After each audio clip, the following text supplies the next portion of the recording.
Bad ideas and consequences lead to no more picket fences. It's Rhyme and Reason 835. Here's your Rhyme and Reason.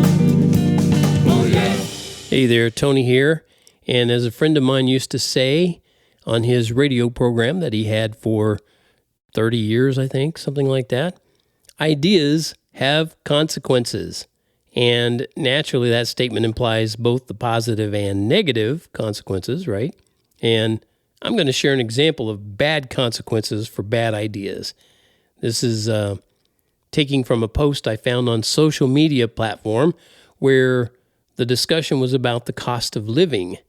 And this young guy said, and I know because of things that they posted and he's saying what he said about him and all that, and it'll be clear when I read this too. This young guy said, a lot of my older coworkers have huge houses that they bought decades ago while working the exact same job I'm currently doing.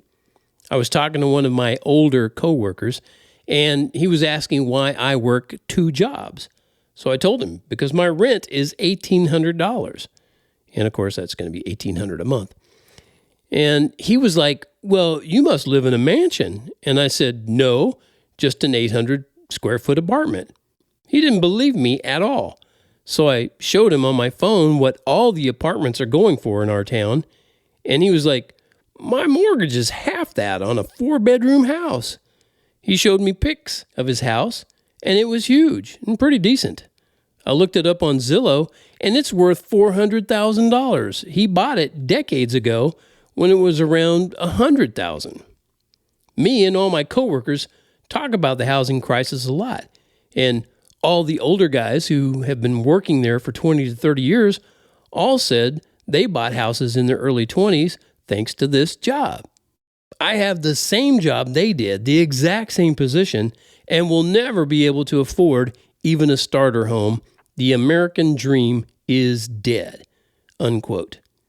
So, one consequence of some bad ideas is the death of the American dream. Now, what that young guy didn't realize is the so-called American dream died even way before those older guys got their less expensive mortgages. Even before they were born, that American dream died. And that's a key word in what the older coworker said. My mortgage is less than half that. Yeah. So even the older coworker couldn't afford a house. He could only afford a mortgage. You get that? You see the difference? And bad ideas a long time ago made houses unaffordable in America, generally speaking. Of course, you have your very wealthy who could just go and pay for a house, or those who have worked hard and long and saved and went and paid for a house. That's about as rare as, it's rare. And those bad ideas have just made them that unaffordable in America and around the world. Bad ideas like getting both the husband and the wife to go out into the workforce. That's a bad idea, and it led to banks and real estate companies pumping up those house prices. Because naturally, with both adults of a household working outside the home, the family, quote, could afford, unquote, a more expensive house. Well, at least the payments on it. They couldn't afford the house. They could afford the payments. And even way before the two-income household bad idea affected America, property taxes made sure you'd never truly be a homeowner. Never. No. I know you think that you are if you've paid off your mortgage, but you're still not the homeowner. No matter how much you believed in the American dream. If you don't believe me, then just don't pay your property taxes. And even if you have a paid-off mortgage, you're going to find out real fast who actually owns your house. And it ain't you. Now, all that being said, ultimately, you and I are always going to be renters, just like our parents were, and their parents before them, and so on and so on. Because none of us brought anything into this world, and none of us will take anything out of it. You can be sure of all that. I don't want you to get the bad idea that I think all hope is lost, because nothing could be further from the truth. No. In fact, True hope shines brightly in my heart because I don't put my faith in this world or its bad ideas and its broken systems. I don't put my faith in the Constitution. I don't put my faith in Congress. I don't put my faith in the so-called Supreme Court. I don't put my faith in the executive branch, whoever, ghost occupies it or fool occupies it. And that's pretty much all we get now. So my faith has never been, and people will tell you if they are going to be truthful, they'll let you know that they've seen this in me. My faith has never been in that so-called American dream. It has always been in the reality of the existence of the one true, living, loving creator of heaven and earth. Jesus trumps all cliches. Hey, that segues into this song called Cliche.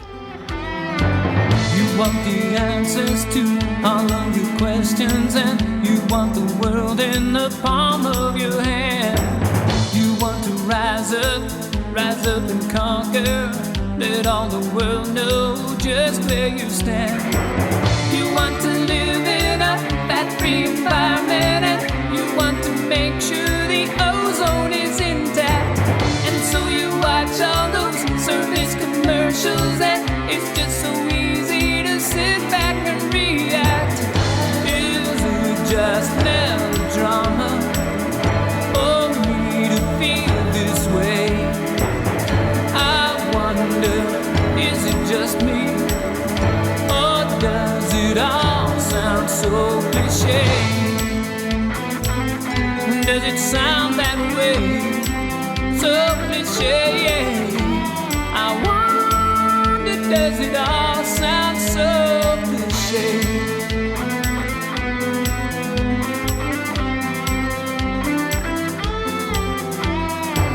You give your money to so many causes, and still you struggle to pay off your own debts.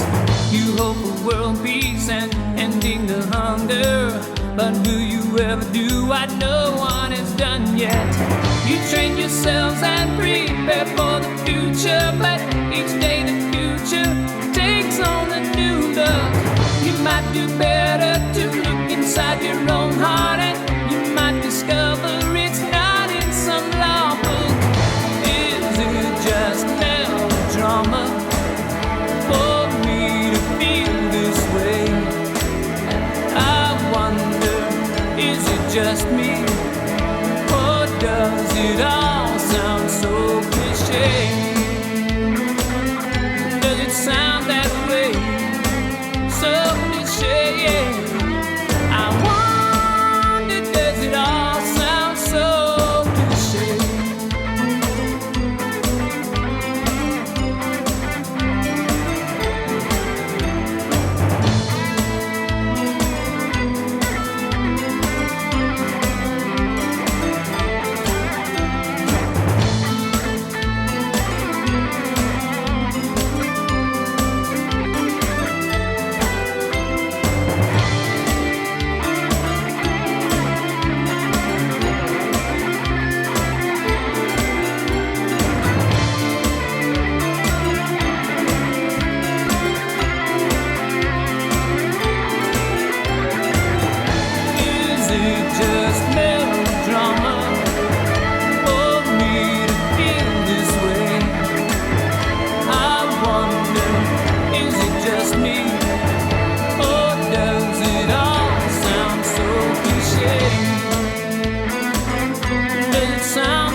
Yeah, I wrote those lyrics, let's see, 27 years ago,